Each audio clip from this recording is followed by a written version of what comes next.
Welcome back to another edition of Toys I Did Not Own as a Kid. Alright, gang, so today I am once again having to sort out my collection of Life magazines. I did some sales, so they all got shuffled.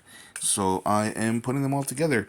But I ran across this one. I was looking through it, and look, it's from November 9th, 1953. What does this have to do with toys? This is kind of a toy heavy issue.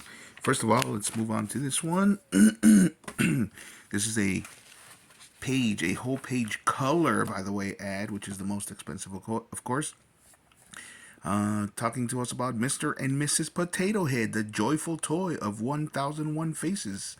It says Christmas joy for girls and boys, America's top 10 toys. So we got Mr. Potato Head and Mrs. Potato Head. And if you're wondering why do they look so weird, it's because back when Mr. Potato Head first was released, all of these accessories in the bodies had these spikes that you would actually use a real potato to put them on. So the eyes, the ears, the hats, the noses, the mouths, the bodies, all had these little spikes that you could probably spike your whole hand through and use to put them on raw potatoes, of course. And so here we go. Let's see what else they have to offer. The top 10 toys, they said, right? So we got Mr. or Mrs. Potato Head for 98 cents each. And we got Mr. and Mrs. Potato Head for 198, which is weird because 198 is more than if you bought these two separately. 98 cents a piece, that's $1.80. It's $1.96. This is $1.98. You can save yourself 2 cents just by buying them separately. But let's move on. What else do they have? They have Junior Miss Sewing Kit for $2.98. They have Teacher Toy Plastic Map for $2.98. Another plastic Teacher Toy stencil set for $1.98. A lot of teachable toys. Finger paint set for $1.98. We got a Let's Play conductor for $1.98. So it looks like it comes with a hat and a ticket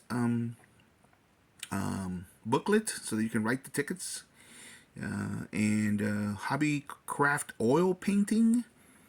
Junior Miss cosmetic case, a doctor or nurse kit, pretty cool. And then we have a Bow Arts paint set for $1.98 also. And this is Hasbro. It says you'll find Hasbro toys wherever toys are sold. So this is Hasbro. So this is about 11 years before G.I. Joe even came out, the original G.I. Joe, of course. So that's what they had to offer. This is what Hasbro had to offer as the top 10 toys, apparently. Mr. and Mrs. Potato Head I kind of get, but everything else seems kind of boring for a toy. But I guess if you were a kid in 1953, this was the kind of fun you'd like to have.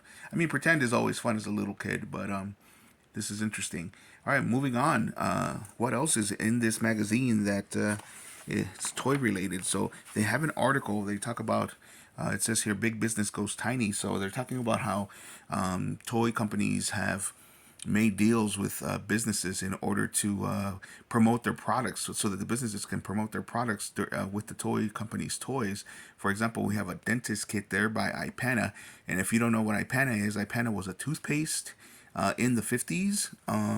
Watch the movie Grease, and you'll see one of their either most beloved or most hated commercials. And the article continues. We have a like a grocery store type thing where they have several brands in the grocery store. And then it says here the baby tending set comes with 6 1/3 scale even flow bottles, nipples, sealing discs, bottle cleanser, and empty oatmeal box. It sells for $2.98. So even flow partnered with whoever was making that. And we got the Young House Cleaner. It's a $4.98 kit offering 1/3 scale replicas of Conjolium, Narum, linoleum rug, DuPont sponge, broom, and various soaps. So, okay. And then finally we got something cool. We got this. It says the miniature crane is made of 1.1/16 inch scale unit crane and Shovel Corp supplies blueprints and decals of its trademark for the toy. It costs $13.95. $13.95, gang. That was a month's salary for some people back then.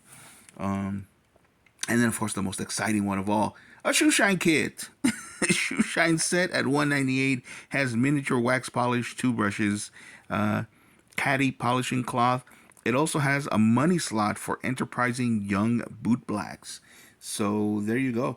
I remember things like this. I remember seeing shows where supposedly poor kids would put together a shoe shine box and then earn themselves, a nickel for each shine or 10 cents for each shine. I had a shoe shine kit, but it was not a Christmas present, and it was definitely not a toy. It was something that we did. We shined our shoes when I was a young kid, coming where I come from. My parents taught us to do that. There is one last thing. I think it's an ad. Let's take a look. Actually, it's two ads. This is the last one, but this one's hilarious to me. It says, "Start your Christmas giving with the one gift that covers a whole family, including in-laws." And it's a subscription. It's an ad for a subscription, and there's your subscription leaflet or coupon that you can send away. And of course, they try to make this seem fun, like children actually enjoy Life magazine. Tell me any kid that enjoyed Life magazine back then, and I'll show you a Life magazine commercial. But there was an ad that I wanted to show you, and here it is. This is a pretty cool ad. I would definitely love this. Look at that. It is a Roadmaster. It says AMF Roadmaster. That is a cool bike. And look, it even comes with training wheels if you need them. Who wouldn't love a bike like that? I mean, if you've ever seen Pee-wee's Big Adventure, this is definitely something that one of the bikes that inspired the bike in Pee-wee Herman's Big Adventure. But I'm pretty sure that Pee-wee Herman's Big Adventure was actually a Schwinn. But look at that. I would love to have that now. All right, gang. We're going to drop it there. This has been Toys I Did Not Own as a Kid, Life edition from November 9th, 1953. Let me know what you think in the comments. And if you like the video, hit a like. And if you like the content, subscribe. Thanks for watching, gang.